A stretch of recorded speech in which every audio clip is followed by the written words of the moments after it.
All right, look live, Jarvis. It's playtime. Hello, ladies and gentlemen. Ronald Ray here, your boy with a cornbread accent, welcoming you to this week's Spot Show live stream. Before we get really started here, uh, may we send our condolences to the friends and family. I spit it out in a second. Long week, folks. Take two. All right. Before we get started here, let me just send my condolences to the family and friends of Ted Turner. Uh, Basically, he was Mr. Atlanta. Um, he had what didn't he own in Atlanta? You know, the Braves, the Hawks, the Thrashers, controlling interest in the Omni, and of course, he was the first one to do the 24-hour news. But we'll talk about that in just a second. We'll go ahead and I think I screwed up here, but we're just going to do a 10 bell salute, then talk a little bit about Ted Turner, then get into the wrestling news this week. So let me fire this thing up. And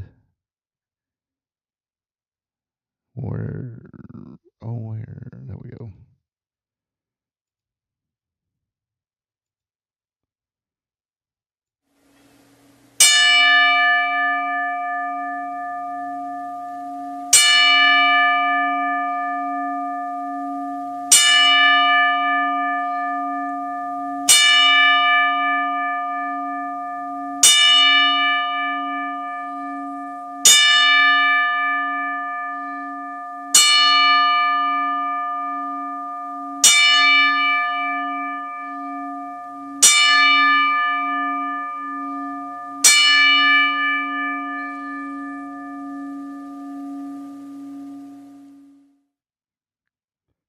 Rest in peace, Ted Turner. But yeah, like I said, he a media mogul. TBS he started out with a superstation WTBS, and like a coworker said to me, he was cable TV before cable TV was cool. Then came CNN. Like I said, there's like, gosh, how many 24-hour news channels now? Uh, about four or five, but or more than that actually. But CNN was the first one and was founded by Ted Turner. Also, he owned a lot of land in Montana, hence the name Ted's Montana Grill there. But yeah, TNT, Turner Classic Movies. Little controversy about some, I think, trying to think. Who was it that he wound up buying out? What studio? Can't remember, but there's a little bit of artistic controversy about that, as he would play colorized classics, basically original black and white movies shown in color for the first time. And like I said, a little bit artistic controversy about that, because there was really no way. I mean, just simple things. Like I had a teacher explain to me one time.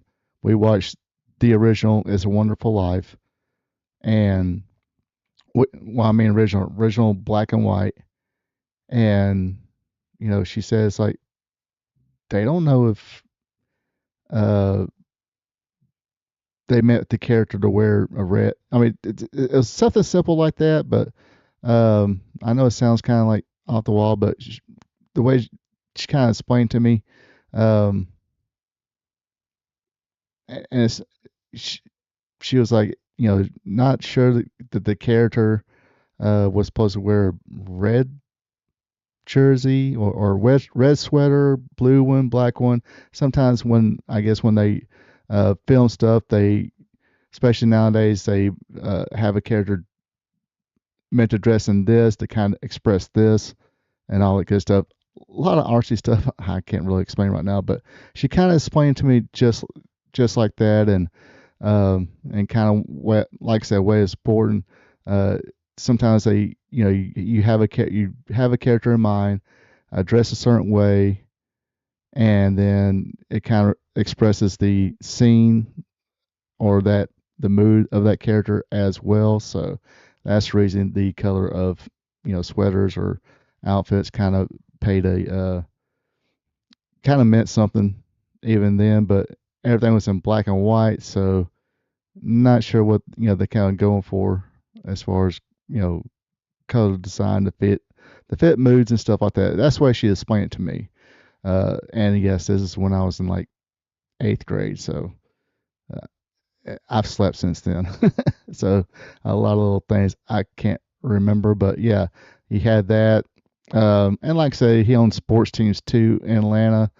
Uh, already mentioned before CNN. He owned the Hawks, of course. He's pictured right there uh, when they drafted the probably the greatest, in my opinion, the greatest Atlanta Hawk ever, Dominic Wilkins. Um,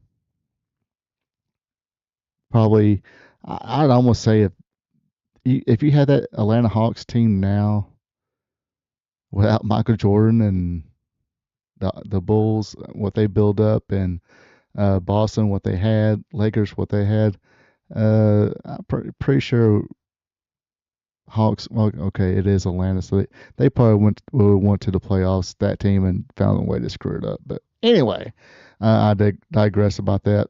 Uh, Also, an owner of the Atlanta Braves, and of course that's 1995 when they won the World Series. The one and only World Series they won under the ownership of Ted Turner. Of course, when Ted Turner sold to Time Warner bought AOL and all that good stuff. And now, basically Time Warner, AOL, if there is an AOL now, I don't think it is. But it's all owned by Warner Brothers Discovery now. So that's why you see Cartoon Network, which was his as well, TBS, TNT, and all those stations controlled by Warner Brothers Discovery, which will soon be Paramount. So I might mention something a little bit about that later. But anyways, um, so when like the Atlanta Spirit Group bought the Hawks, the Hawks controlling interest of the Omni or Phillips Arena, excuse me. The Omni was already demolished and rebuilt in the same, basically the same spot. Was Phillips Arena / State Farm Arena. Um, and Atlanta Spirit Group wound up owning the Hawks and the Atlanta Thrashers. I think that's Thrashers was the last sports team he brought in, which was the NHL team, which is now the Winnipeg Jets. Yeah, Atlanta Spirit Group, screwed a whole lot of things up. But like I said, I digress about that. And of course, a lot of wrestling fans remember him as being the owner of WCW. So let me bring up my notes here. So, especially back in the late 70s, early 80s, one of the programs, especially the original programs, I think it's probably the only original program he has instead of other sports, was Georgia Championship Wrestling, and Georgia Championship Wrestling was consistently one of the highest rated programs on WTBS in the, like I said, 80s to 81. According to this, averaged around 6.4 ratings on Saturdays, 6.6 on Sundays, and was the first wrestling program to go nationwide thanks to WTBS. And, that had a time slot 6:05 to 8:05 for about 12 years before, of course, Vince McMahon bought Georgia Championship Wrestling from Jim Barnett and the Briscoes, and leaving Ole Anderson out in the cold. And I think it started out mutual friendship, I guess, because he was being on this network. But of course, when Vince did buy Georgia Championship Wrestling, and he first appeared on It was called World Championship Wrestling at the time, the program. Um, I think the original idea was, and I guess what Ted Turner thought was like, oh, you're gonna okay, do your studios, come down to the studios and do your matches, kind of like Georgia Championship Wrestling did, and have regular shows at the Omni. Vince didn't see it that way. Vince was like, no, I'm just gonna beam down um, send accumulation of arena matches and stuff like that. Yeah, yeah, we might come to Omni someday. Who knows? Uh, but I don't remember. I need to really look that up. That's one thing I just can't remember off the top of my head when reading about this situation. I'm not sure if they. I know later on they did run the Omni. WWF did. I think when Ric Flair came into the WWF in what 91, 92, uh, Ric Flair and Hulk Hogan had a match at the Omni. I do remember that. Do remember them advertising that. But anyway, so he was very loyal to professional wrestling because wrestling, put a lot of eyes on his station. Uh, Not sure if he was a fan or not, like they talked about last night on AEW, but he was very loyal to it because, like I said, it got him a lot of eyes on his station.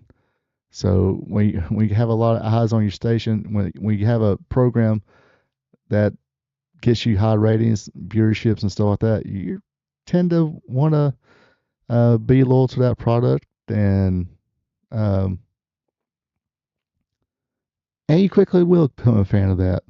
But so in November of 1988, that's when Jim Crockett Jr. had to sell Jim Crockett Promotions because they kind of overspent what they're, how can I put this? They were very behind on the money.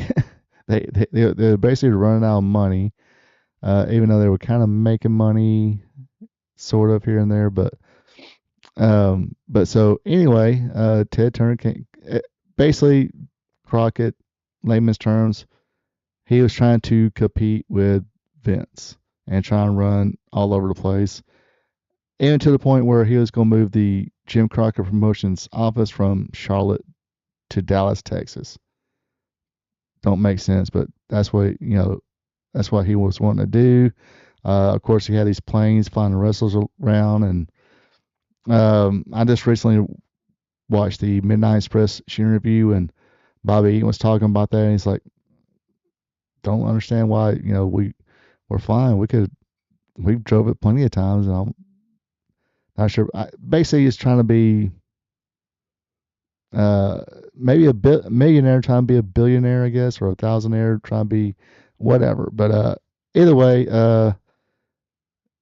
he ran into a lot of debt, and basically that's what Ted Turner did. He basically bought Jim Crocker Promotions debt, bought the company, and later renamed it to WCW because I guess there was still some quote unquote NWA promoters that were like, no, we're not having the deal with you or something like that. And so he was no longer able to use the NWA name. That's why it eventually became WCW, except for that little era with Bill Watts where they came in, had the NWA World Title back and the NWA World Titles back, and of course they still had the WCW too. So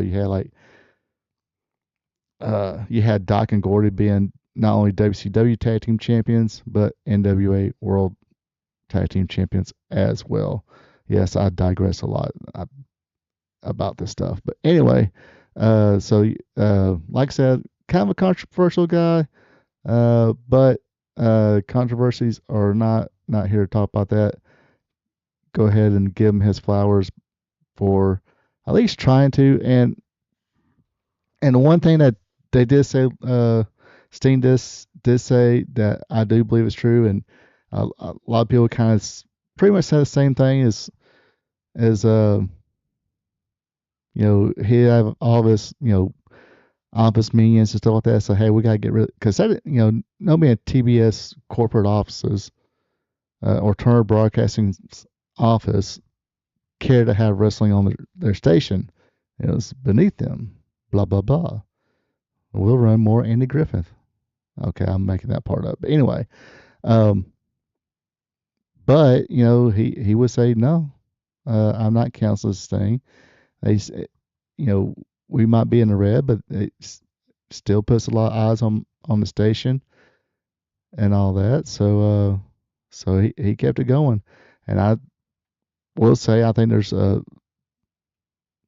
I believe, and I'm pretty sure there's other. I think Eric Bischoff and some of the others think the same way. If Ted Turner never did, sell out to Time Warner, that WCW would still be around. So, anyway, like I said, rest in peace, Mr. Ted Turner. All right. And since we're at it, let's go ahead and talk about AEW this week. AEW did a 3-hour show. Two of those hours was Dynamite. One was Collision.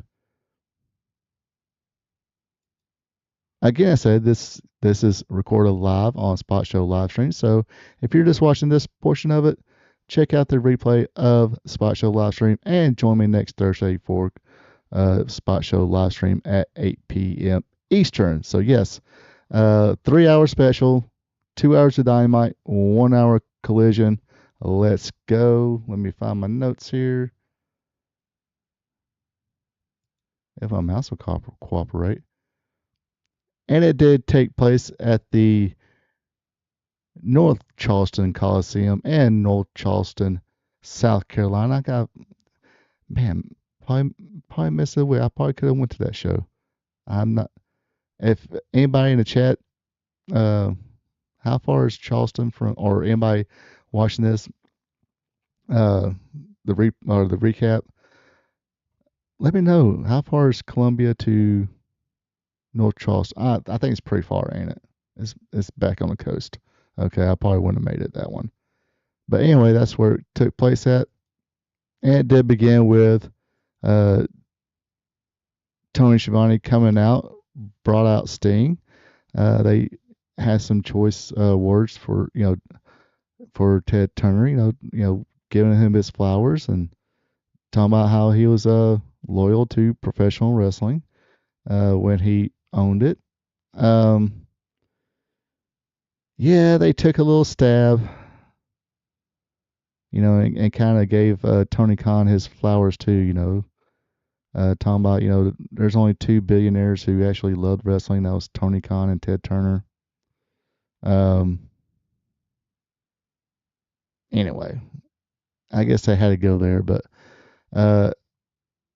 to each his own. I kind of thought it was funny that Sting kept on calling Ted Turner Big Ted.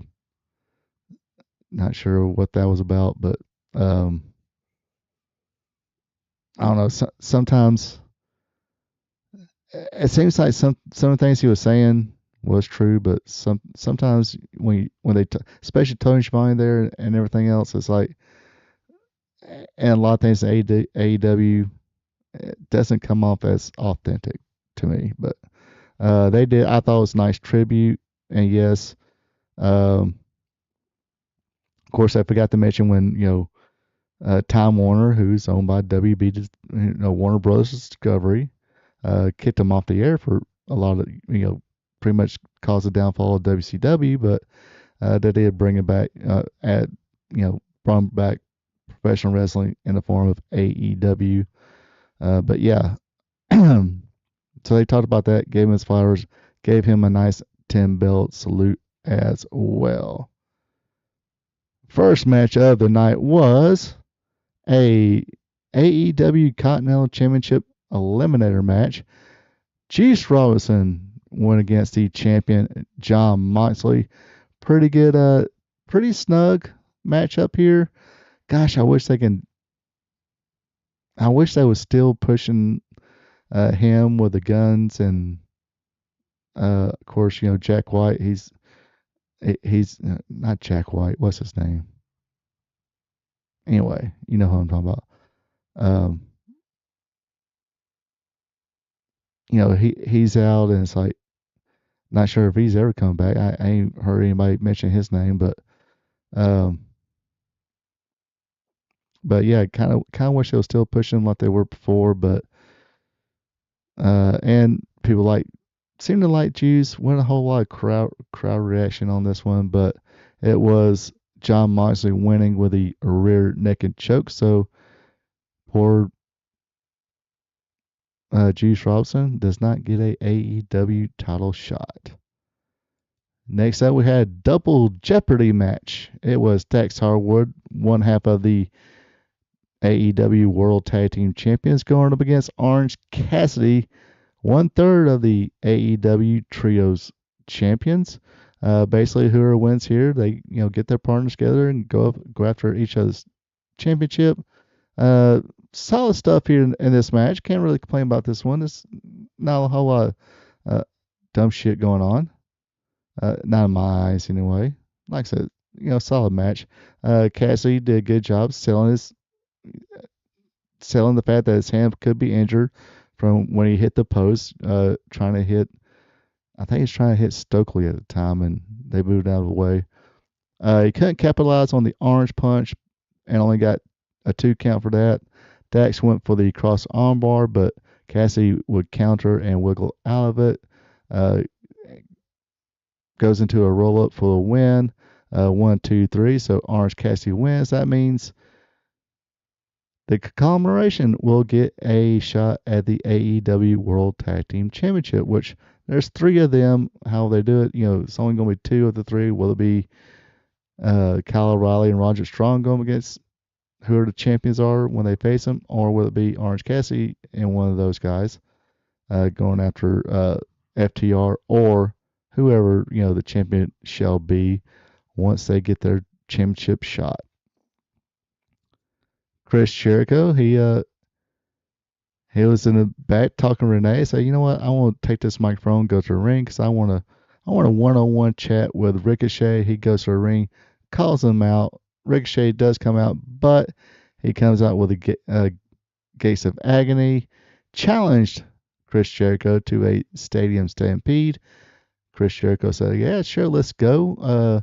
And if I can't find 4 other partners, I'll just take you all by myself. That's when he punched Ricochet and actually was going after the Gates of Agony. Had things going this way till the numbers caught up to him. The man started putting a whooping on Chris Jericho, and then that was until the Hurt Syndicate did come out and make the save. So glad to see Hurt Syndicate there. They need to do more with them, especially right now. Like I said the other week, looks like they were getting some good ratings. The ratings was kind of going on the going north instead of going south. So that's when you gotta have your superstars front center and good storylines ready to go. But late on the program, you did see you got Swerve Strickland now going after Bandito, the Ring of Honor World Champion. Like, okay, you can't find something else for him to do. But anyway, I digress about that too.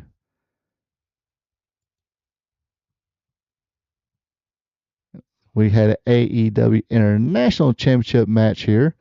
Um, it was the champion Kazuchika Okada going against the bounty hunter Brian Keith, supporting a new hairdo here.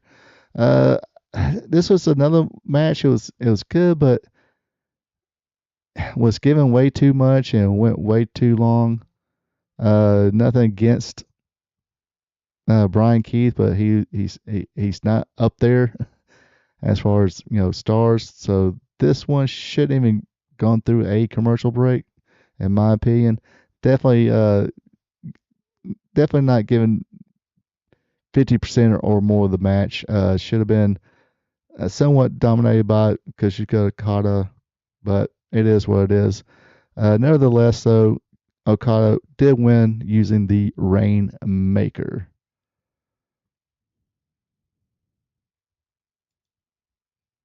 Ladies tag team match action here. Holly Cameron and Mina Shikawa went up against Chris Statlander and Hikaru Shida. Uh, like a lot of the women's matches, very slow pace, not so fluid. Nothing crazy though, but this not as fluid as sometimes other company women's wrestlers are at times. There was another miscue again on Sheeta's part this week. Statlander didn't seem too happy about it, but Statlander did come in as Holly Cameron was looking to do her version, the Crossroads, on Sheeta, but uh, Chris Statlander gave her the big boot. Sheeta took advantage of it and hit the Falcon Arrow for the win. Again, even though her ran a race, Statlander did not seem too pleased about the miscue.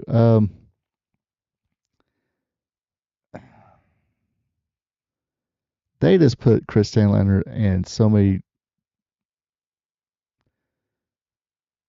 The girl was over until they turned her heel.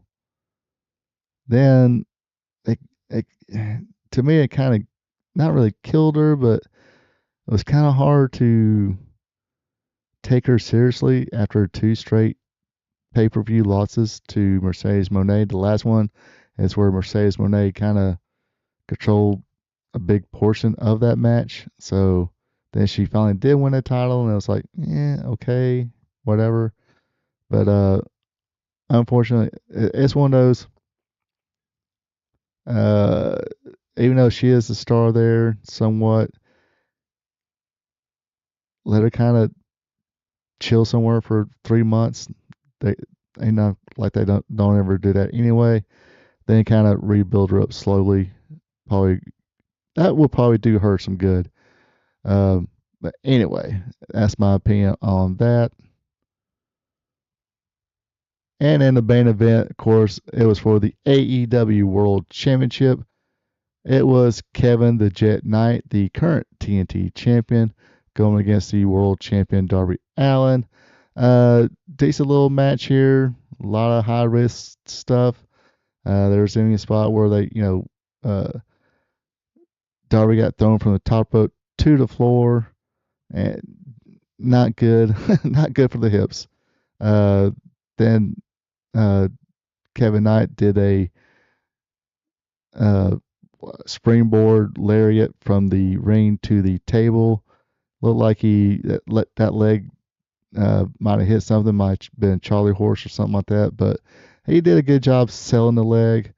In the end, it was Darby Allin hit Kevin Knight with the coffin drop while he was staying on the ropes. Then when he bounced off, Darby Allin hit another coffin drop for the 1, 2, 3 victory. Sting came out again, raised both of their hands. They shook hands.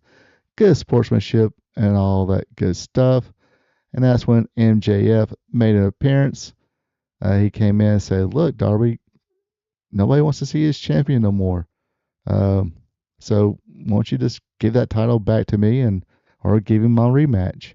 And of course, Darby said no, and uh, MJF's like, "All right," or Darby did say, "Look, I'll give you a shot, but you don't have to put up something."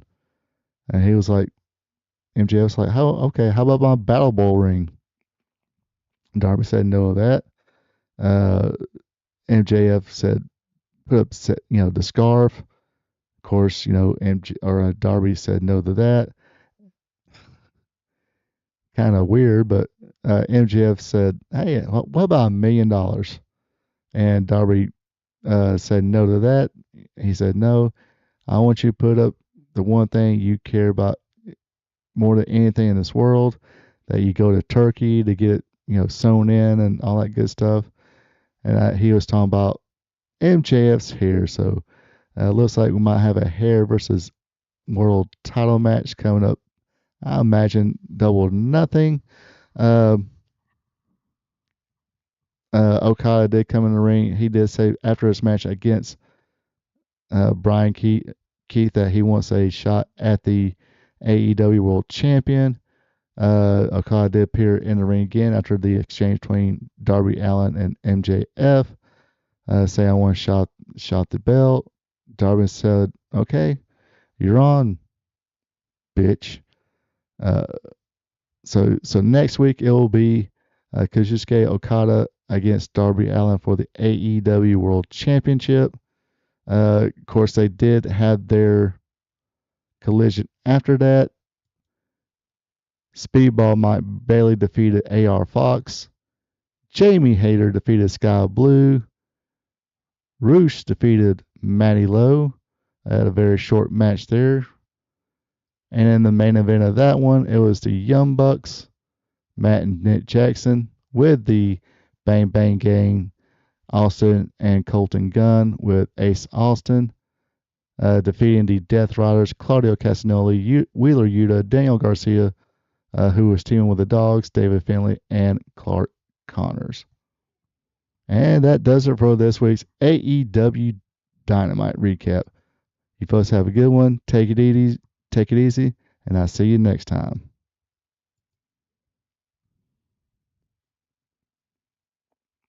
See, that makes things easy. Oh yes, by the way, yes, I am live on the chat still, or live on the stream here. So if you want, hit me up in the chat. Give me your opinions of anything I discussed tonight, or be friendly and say hello. That's always cool as well. Let's see here.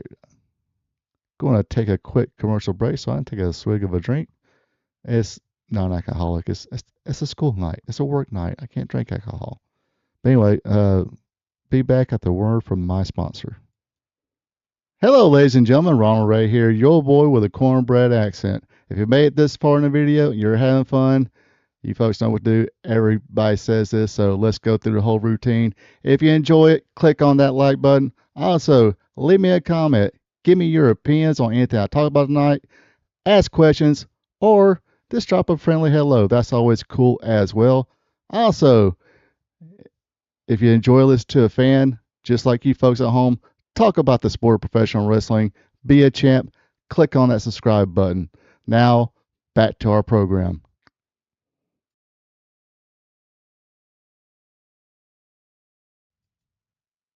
And kind of going back, speaking about AEW, I can't find it right now, but apparently, now I spoke about this way before. I'm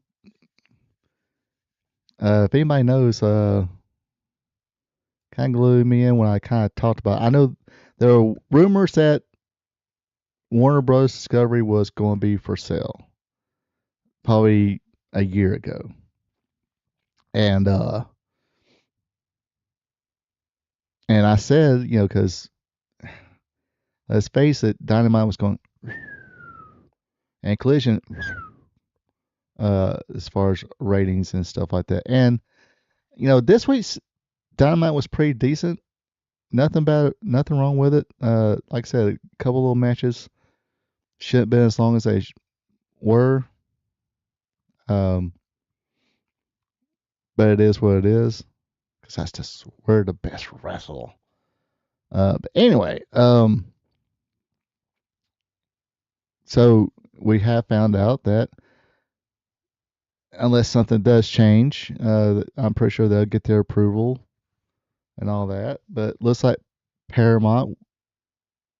Well, at first it was, who was it first? It was Netflix, wasn't it? Yeah. So at first it was Netflix. It looked like Netflix was going to be the suitor buyer for Warner Bros. Discovery. Even people in Hollywood did not like that. Some of the actors in the world uh, didn't quite like that because the owner of Netflix, not a big fan of theaters, even though he did say, "Oh yeah, I'll put stuff in theaters and whatnot," but he's not a big fan of that. And of course, people believe it or not, would like to, you know, if a movie comes out they're interested in, they want the theater experience. Um, and he's not a big fan of physical media.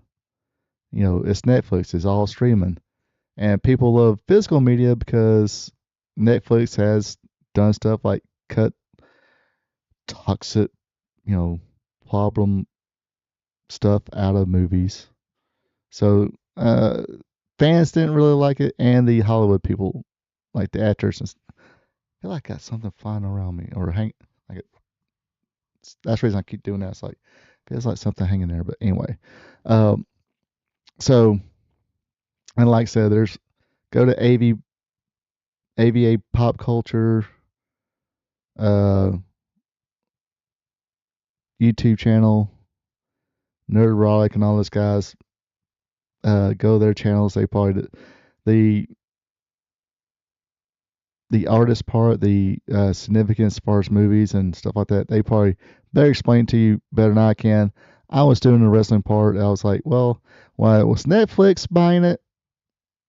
We thought, well, AEW's going to have to find another home unless they're going to keep everything separate because WWE's on Netflix, and I'm pretty sure they got something in their contract that say, hey, don't be playing nobody else. You know, we're the wrestling company here. No other wrestling company gets to show their stuff here. Um, so there you go, right there. It's like, well, you're gonna have to find a new home after that. Um,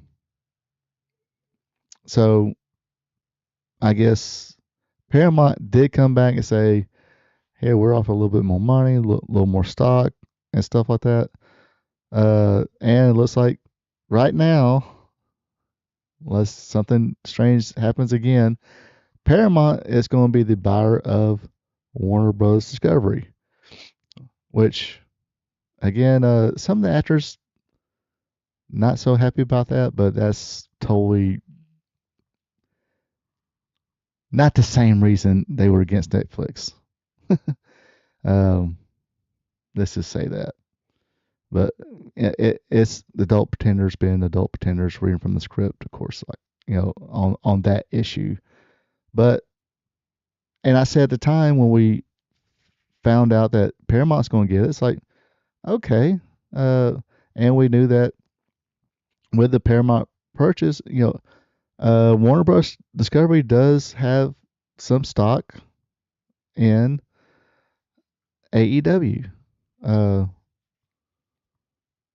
so I mean, not as much as ownership. It's a tiny. I don't have the numbers in front of me, but it's not a I don't even think it's 49% or anything like that. I think it's low range. But anyway, yeah, Tony the Khan family own way more the majority to it, but now Paramount Plus is going to possibly have it. And I did say it's like, look, uh, I think their deal runs out towards the end of this year with a option of one more year. Maybe Paramount will keep them on one more year, but say, look, if things don't change, you're gonna have to find a new home. And I know AEW, I think, started on a streaming network thing, but how well is that going to do if you just have your product there and stuff like that? Now you're gonna have, you can't, you're not even getting a million people to tune in to your product, you know, when it's fresh. Now supposedly, oh yeah, they get all these viewers on HBO Plus, but I ain't really seen proof of that. Not saying it's not happened, but not seeing any proof of it whatsoever. Um, but it could be just people, a lot of people just watching it twice. I guess I don't know. I have no idea. I don't think anybody's subscribing to HBO Plus just to watch AEW. Let's just put it that way. HBO Plus does have a lot of good stuff on their platform. A lot of good movies. Some of the old HBO shows. Game of Thrones I haven't watched, but like True Blood. I think they had on there because it was an HBO show, and um, Deadwood. Highly recommend if you do have HBO Plus. And I think it's called Banshee. Yeah, another good show. I'd highly recommend on HBO Plus. But anyway, so uh, my thing is Paramount might sign him to one more year and possibly say, look, if things don't change, we'll offer you some money. We'll offer you a new deal, but it's not going to be as much as it was before. Let me see here.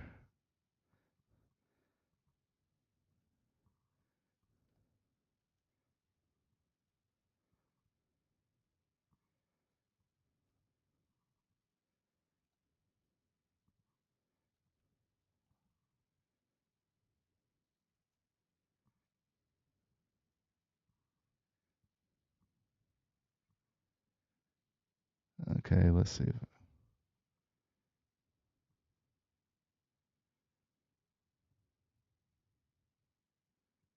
So basically, there's a claim now that yes,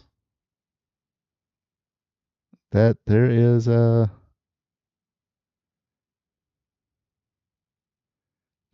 chance that Paramount, when they do buy it, will not uh definitely will not sign AEW to uh new deal. And of course, this is all again rumor. Um, trying to think. Let's see here. And I think this is one person kind of saying that. Here we go. So here's an article right here. This article is from what page? Wrestling Headlines. Never really read this one, but let's go ahead and go into it. There is a degree of disingenuous over the last few weeks amid discussions over where the long-term TV home is going to be for All Elite Wrestling. Over the last weeks, a hot topic of discussion in pro wrestling has been the potential of WWE finding its new home for Monday Night Raw deep in the loving arms of Warner Bros. Discovery, WBD, of course, the current home of AEW, where Dynamite, Rampage, and Collision air. Wait a minute, when was this? Okay, never mind, that's not it. Sorry, that's another one.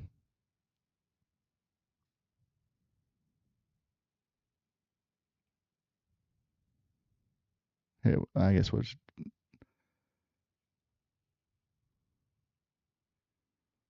All right, come on. Is that a picture? There we go. There we go. There have been rumors for a while that AEW could lose its TV deal to Warner Bros. Discovery despite long-term partnership.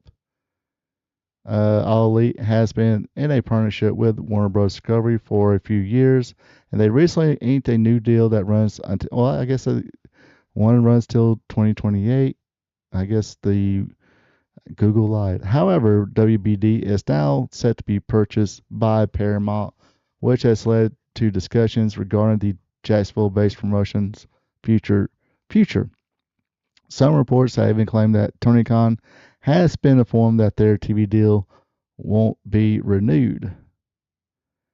A few a new report by John McMullen states that AEW has 12 to 16 months to find a new TV deal with either Paramount Skydance or another company. However, Paramount has have business ties. Excuse me. Paramount is set to have business ties with TKO Group. Remember, Paramount does air UFC or Paramount Plus. Sources say Khan is reportedly ready to temporarily move to YouTube while searching for a new partner. Some additional information has also informed that both Tony Khan-led company and WBD have denied that there was a conversation between them about the partnership being in jeopardy. Following the recent claims about AEW's future, Tony Khan himself recently addressed the situation. He did not look worried in the slightest about major changes. While speaking on Good Karma Wrestling, Khan expressed his excitement about the company's future with Warner Brothers Discovery and Paramount acquiring them. He revealed that he has great relationships with some of those within the Paramount and was a fan of how the company was being ran. Tony Khan said, "I think the future is very bright for AEW and Warner Brothers and what is to come. I'm very excited with the news about Paramount. I have really great relationships there, and I am also a big believer in what they do. I think the leadership of David Ellison is something that will be very good for everybody involved here. I've had great I've had really great experiences with David Ellison. I think he's a brilliant filmmaker and person." CNS said there's still time left on in their TV deal. More developments are expected around the situation. A lot of information is still not confirmed and could change in the coming months. Fans should stay tuned for any further updates. So now, gosh, will this be one of those things where I kind of start talking about it? Is this my first little? You heard it here first. Now, when I was saying it, I was just assuming. I was giving a realistic outlook on it, and now it could definitely happen. Um,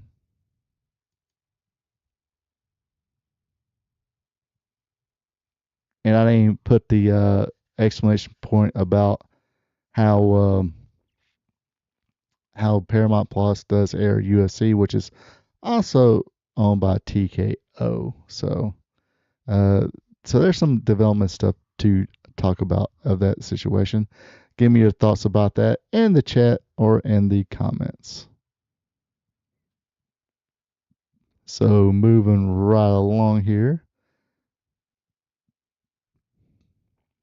it seems that WWE wasn't through releasing people. Get back to my notes here. Let me go ahead and close some stuff off here. Da-da-da-da. All righty. And back to my notes. So Tonga Loa is one of the people who was released this past week. Tonga Loa's time with the WWE has come to an end. A number of roster updates were quietly made on the WWE's official website, with several names shifted over to the alumni section. Among those is former WWE Tag Team Champion Tonga Loa, confirming speculation about his status. Further reports from Sean Ross Sapp and Corey Hayes have since backed that up, and both indicating that Loa is no longer part of the company. Loa made his return to WWE during the 2024 Backlash Premium Live event in France, aligning himself with Sikoa's version of the Bloodline. On that night, he played a key role in helping Sikoa and Tama Tonga secure a win over Randy Orton and Kevin Owens, immediately establishing himself within the faction. During his latest run, Loa captured the WWE Tag Team titles as part of the Bloodline, holding the gold from August to October 2024. His most recent in-ring experience came on April 13th episode of Monday Night Raw. This marked the second stint with WWE following an earlier run that spanned from 2009 to 2014. JC Mateo's run with the WWE has also came to an end. Reports have confirmed that Mateo is no longer with the company, with his name listed among the fresh wave of the departures. His exit was further supported by updates on WWE's official roster page, where he has now been shipped to alumni section. Mateo's most recent appearance came on April 24th edition of SmackDown, where he teamed with Tama Tonga in a losing effort against Damian Priest and R-Truth. During his time on the roster, he was aligned with the MFT's faction. Mateo is among a new group of WWE departures. Fightful Select and Corey Hayes from Body Slam have learned. Mateo originally signed with WWE in 2025 and made his debut on Backlash, where he aligned himself with Solo Sikoa. Prior to joining WWE, he competed internationally as Jeff Cobb, building a strong reputation in New Japan Pro Wrestling as a member of the United Empire. Kind of surprised both of them got released. It just kind of came out of nowhere, especially Tongaloa. I figured he was kind of a fixture in that group. Cobb, not that surprising. I don't think he's gotten over as well as expected. I guess he's just kind of mixing that shuffle right there in the MFTs. Um, but what was surprising here is the New Day. Kofi Kingston and Xavier Woods exit from WWE, sparked immediate buzz about what comes next. But fresh details have now shed light on why the longtime tag team choose to walk away. So this is them walking away, but you'll see why. And I'll go ahead and say it. I don't blame them. While early speculation leaned heavily towards potential landing spots and interest from All Elite Wrestling, the real reason behind their departure was tied to contract negotiations rather than creative direction.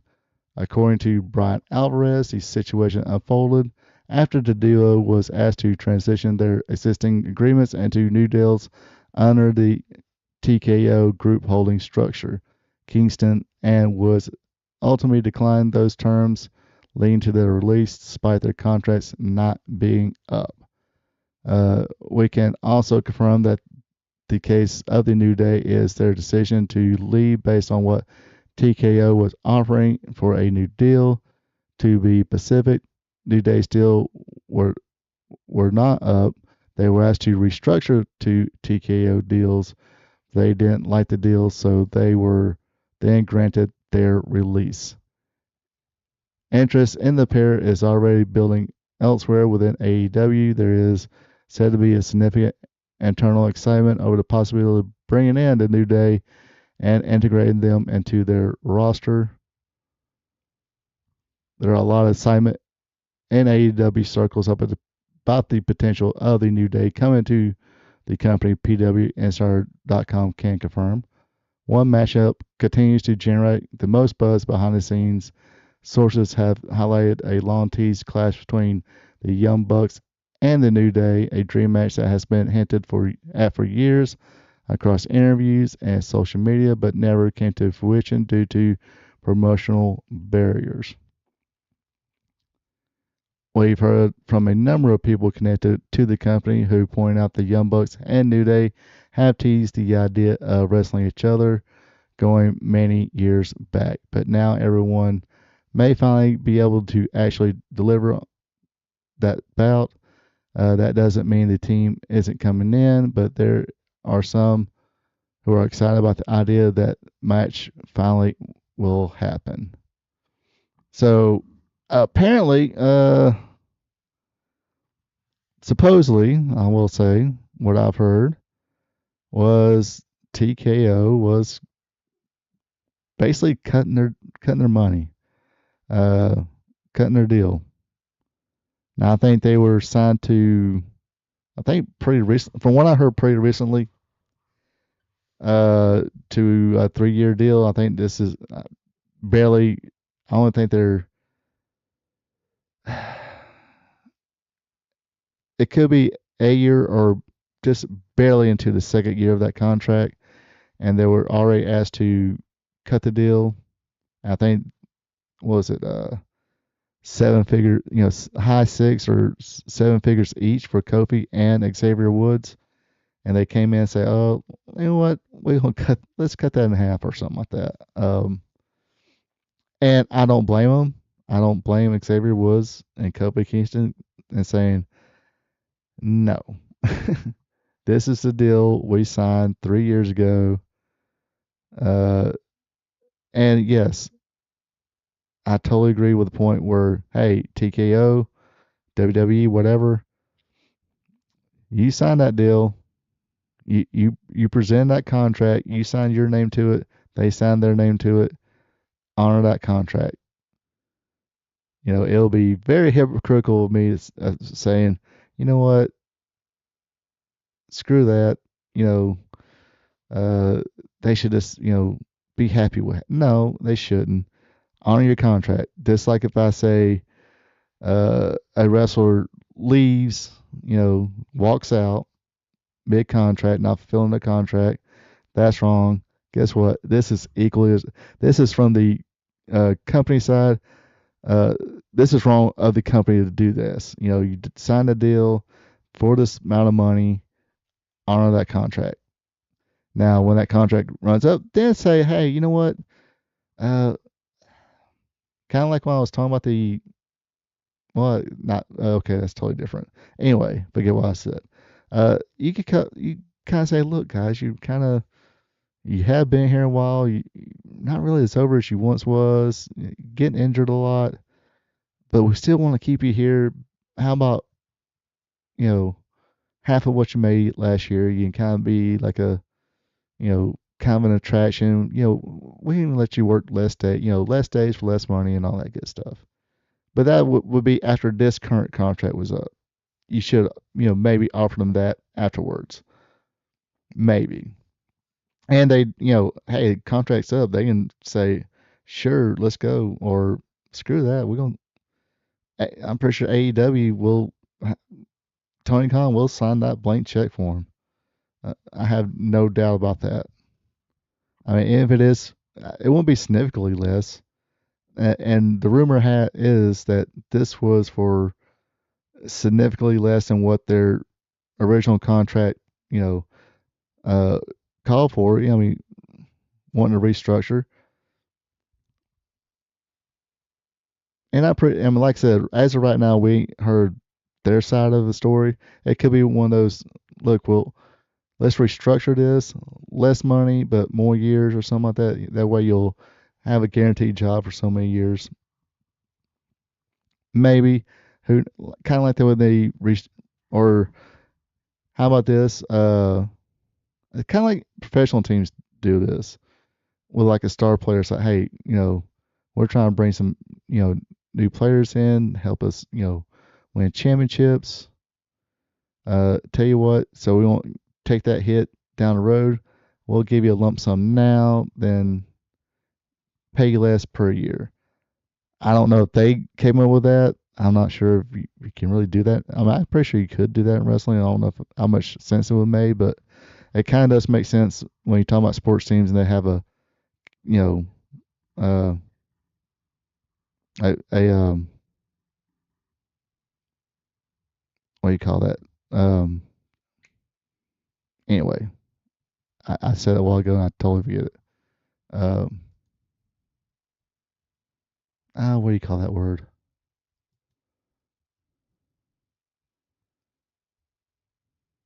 Anyway, uh, you got a salary cap. Yeah, I don't know if WWE or TKO has their own salary, like kind of built-in salary caps that they want to be under. Then here we go. They're talking about how much profit they made on this, WrestleMania and throughout the year, and their executives got bonuses, which I understand. It's like, okay, they got bonuses. They did the will and deals and stuff like that. But don't ask your talent to take a pay cut while giving executives who are not taking the bumps uh, bonuses. I mean, should get that bonus to the to them. I mean, like I said, I mean, like I said, I'm not a business guy. Maybe they do have like a salary cap they want to meet like every year or something like that. And I mean, it does make sense. That's why they have these releases, which I had no problem with the releases because some of the people they went do. I mean, when I read off the list last week, wasn't like they was doing a whole lot with anybody except for uh Kyrie Sane, and they were doing something with I mean, the White Six they were kind of doing something with, but it kind of doesn't run its course. But everybody else is like, okay, we really ain't got nothing for you right now, so we'll release you. Go get healed up. You um, take you a break. You'll get paid for those 90 days, and then uh, in the middle of that, of course, they're going to talk to other companies. But ask ask people to spend with your company this long, as a team this long, uh, to take a pay cut or a restructure.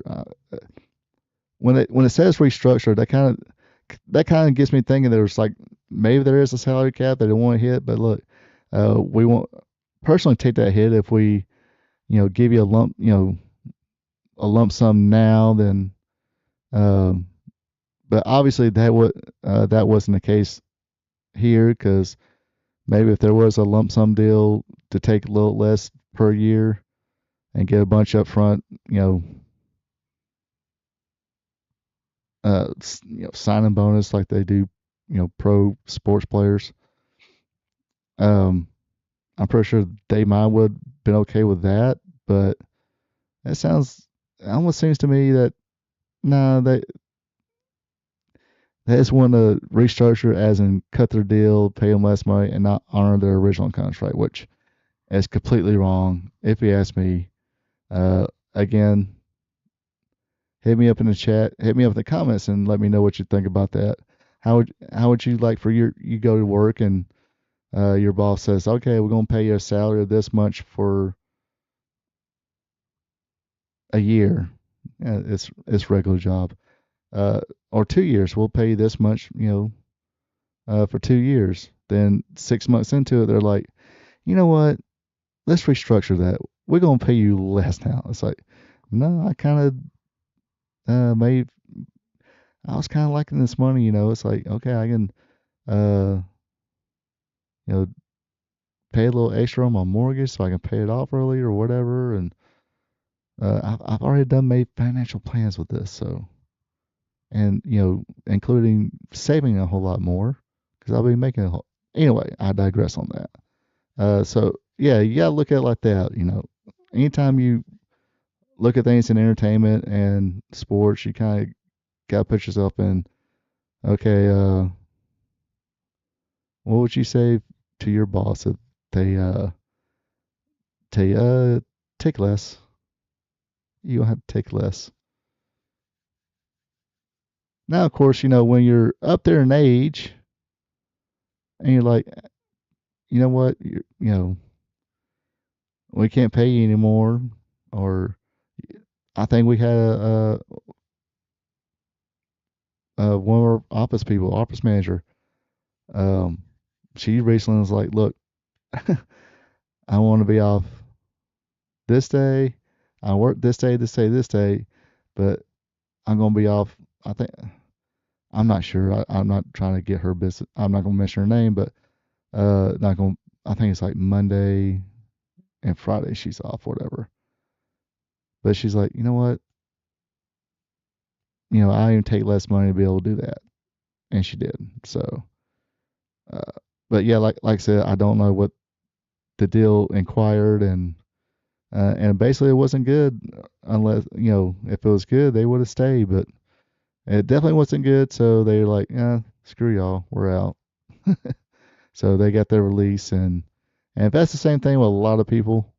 There is some rumors that I think even Roman Reigns was offered, told to restructure his.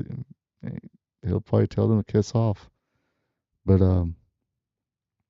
because there's you can't really do that now since uh there's Japan. I mean,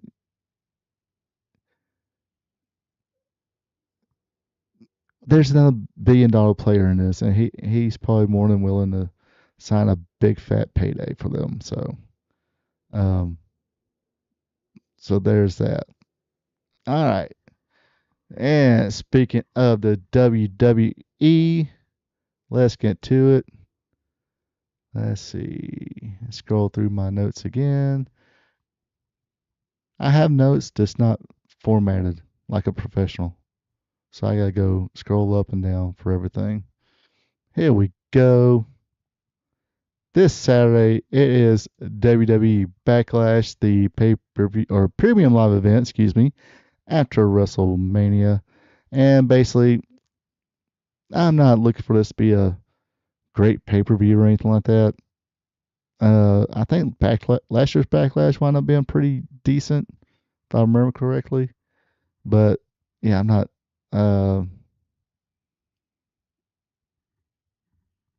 sure, what kind of surprise. I don't think they can afford any surprise right now, the way they're talking about cutting people's deals and releasing people. So, and sometimes, not to digress too much about that anymore, but it happens. You got younger talent that, is rarely brought up, or NXT people who are, they just don't have nothing for. So give them their release. They got people in the main rosters going, we just ain't got nothing for you. So best thing to do is, release them and let them find work either in AEW. I guess they could TNA, Japan, or wherever. Or just say, you know what? I gave it a good run. Made plenty of money. I'm done. But anyway, so yeah, I'm not looking for any huge surprises or anything like that. So let's get to it. Of course, this year's Backlash takes place at the Benchmark International Arena in Tampa, Florida. If I see this, it might not be till Sunday. But anyway, one of the matches here, we got Io Sky versus Asuka. I'm picking Io to win this one.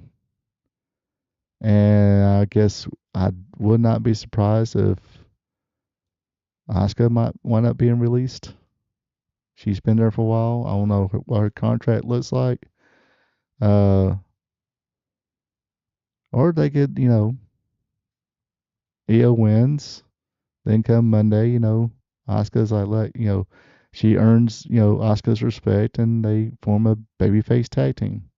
Who knows? Who knows what will happen? But either way, I'm picking Io Sky to win this one. We got Trick Williams defending his United States Heavyweight Championship against Sami Zayn. Of course, Trick will have Lil Yachty in his corner. I'm picking Trick on this one. Don't think they need to take the title away from that either. Yes, I understand that Zayn is Trips' boy, or one of his boys, but um, I mean, it wouldn't surprise me if Sami Zayn wins, but I'm going with Trick Williams on this one.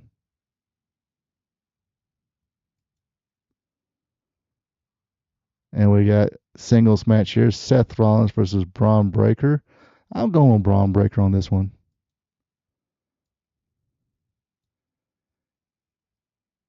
It's not going to hurt Seth Rollins' rankings or anything like that too much, but it will help boost Braun Breaker. Braun Breaker is a future star in the WWE, future moneymaker.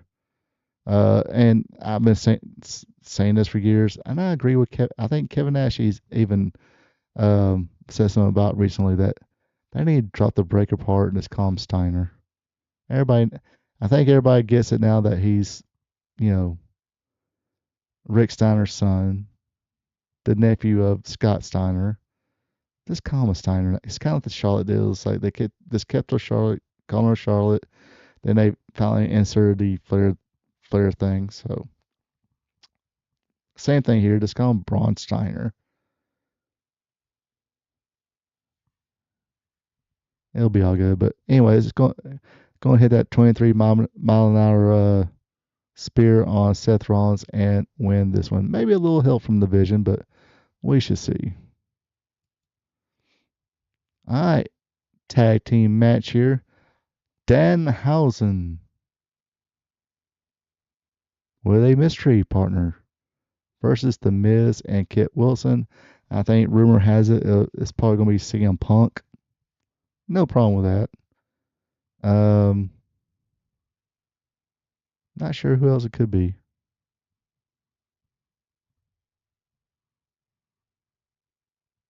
Could be Kairi Sane. Could be one of the New Day members. But uh, but either way, it'll be Danhausen and his mystery partner defeating The Miz. Hey, it could be the Gobbledygooker. Could be. It could be. Uh, unless they throw. I'm not expecting to. Yeah, it might be CM Punk. I don't think it's going to be some big deal. You know, person. It could be LA Knight. I don't see him anywhere on this card either. But does he have that much animosity or beef with the Miz or Kit Wilson? Don't think so. Um, but yeah, I think Danhausen and his mystery partner, whoever that could be, the Gobbledygooker or CM Punk, pick a name in between. It could be any of them. And last but not least, it is a match for the WWE World Heavyweight Championship. It is the champion, Roman Reigns, defending against Jacob Fatu. And there were some rumors, just rumors, I don't think there's any truth to it, that, Roman Reigns is upset because they asked him to take less money, restructure his deal too. But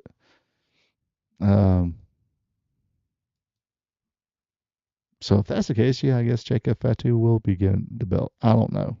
I have no idea. But if I was the same and everything else, Roman Reigns will win this. Probably with a little bit of help from the Usos, Jay and Jimmy. So, I mean, it looks like a pretty good card. I don't see a match in here that could be bad. Um,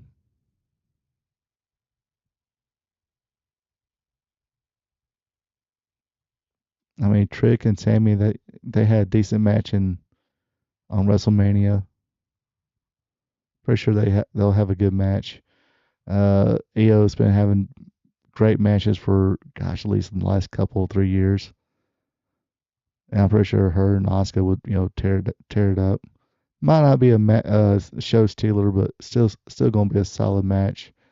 Like I said, Danhausen to be announced partner, mystery partner. Who knows?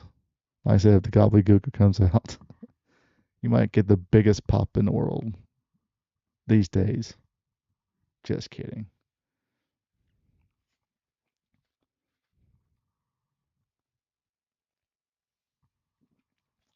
But anyway, that's all I have for this evening. I think I'm going to go ahead and wrap it up here. Hopefully everybody enjoyed it. Like I said, uh, if you're not didn't watch this live, of course, hit me up in the comments. Tell me what you think. Don't forget to like, share with friends, and become a subscriber, which I'm about to repeat that sort of.